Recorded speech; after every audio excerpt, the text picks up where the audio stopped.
শুনছেন care of কথক। এই ঠিকানায় মন আসে।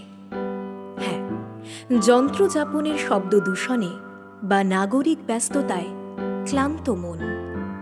দেশি বিদেশি সাহিত্যের বিপুল সম্ভারের কিছু পৃষ্ঠা দিয়ে আমরা সাজিয়ে তুলেছি আমাদের পসরা। তাই সময় পেলেই চলে আসুন কথকের পোস্ট অফিসে। এটা গল্পের ঠিকানা।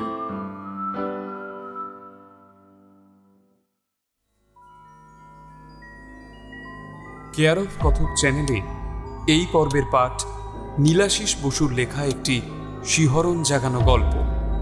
শুরু হচ্ছে নিম গাছ।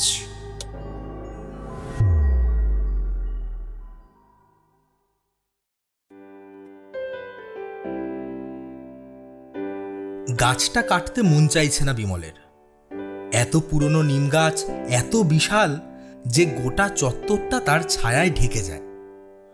অথচ কিছু করারও নেই, কাটতেই হবে গাছটা, না হলেও বাড়িটা বানাতে পারবে না। জমিটা নতুন কিনেছে বিমল। জমির ঠিক মাঝেই এই বিশাল গাছ। ইঞ্জিনিয়ার এসে সাইট প্ল্যান তৈরি করে দিয়েছে। গাছটা না কাটলে উপায় নেই।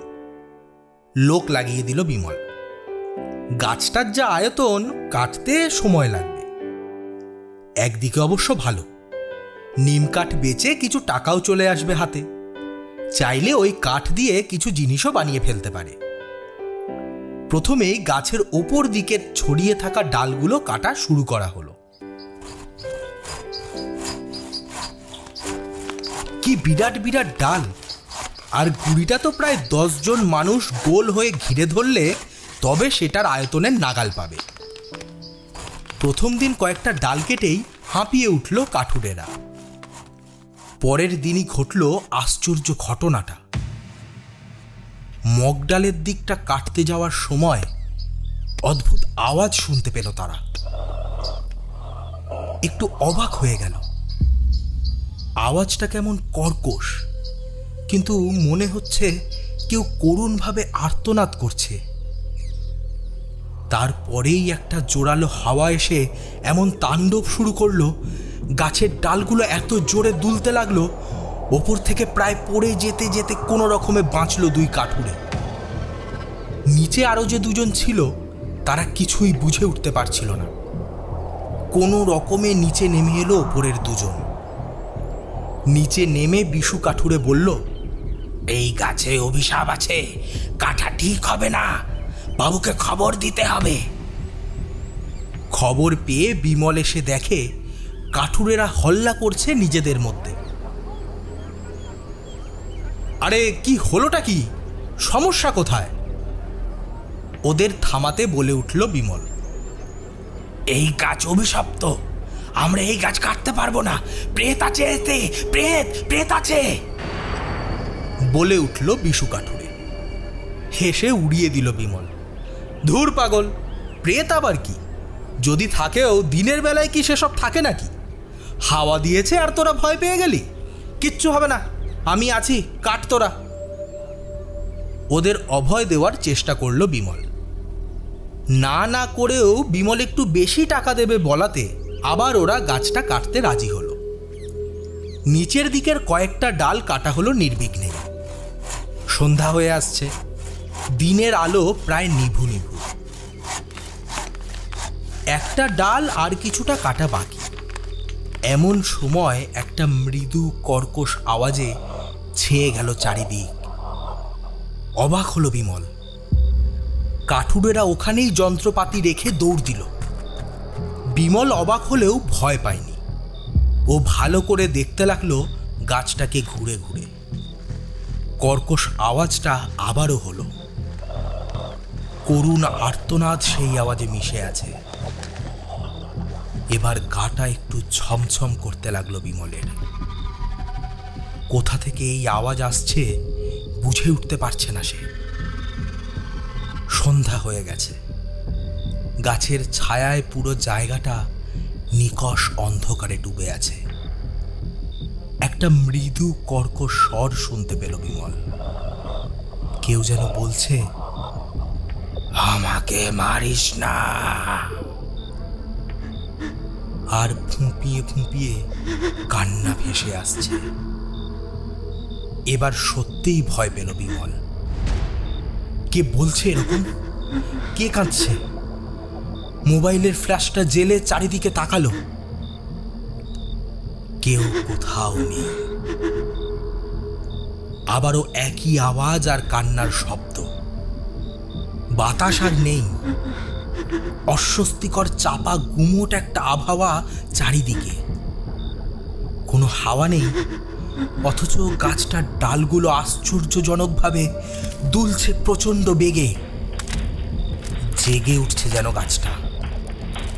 বিস্ফারিত চোখে বিমল দেখল গাছের গুঁড়িটা মাটির গভীরে থাকা নিজের মোটা মোটা শিকড়গুলো তুলে আনছে।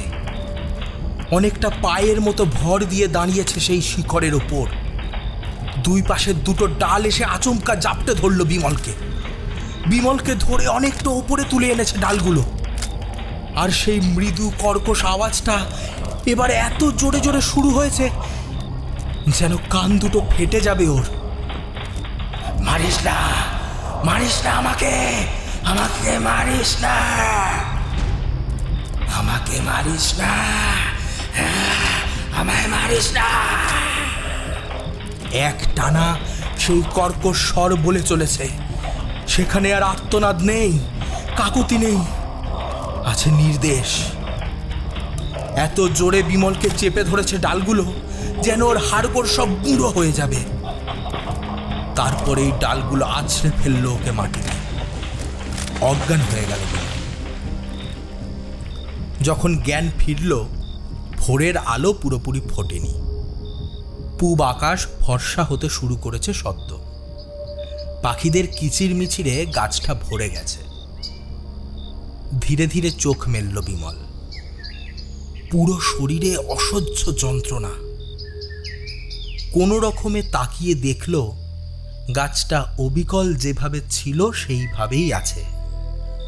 আগের দিনের কেটে ফেলা ডালপালাগুলো আর সেখানে নেই। অদ্ভুত জাদু বলে সেগুলো যেন আবারও জোড়া লেগে গেছে গাছের সঙ্গে।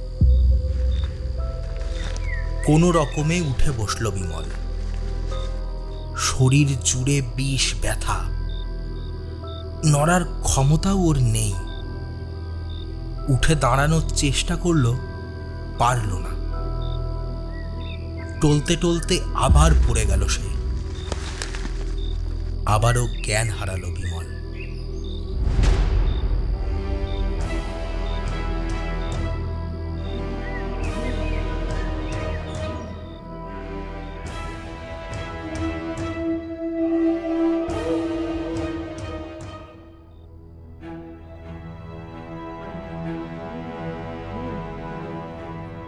শুনলেন নিম গাছ। রচনা নীলাশিস বসু। সূত্রধার আমি সৌরভ রায়। শব্দগ্রহণ স্টুডিও টেলোগ্রাফ। সম্পাদনা ও মিউজিক শুভম কর মহাপাত্র। সমগ্র পরিকল্পনা ও গল্প পাঠে নীলাশিস বসু।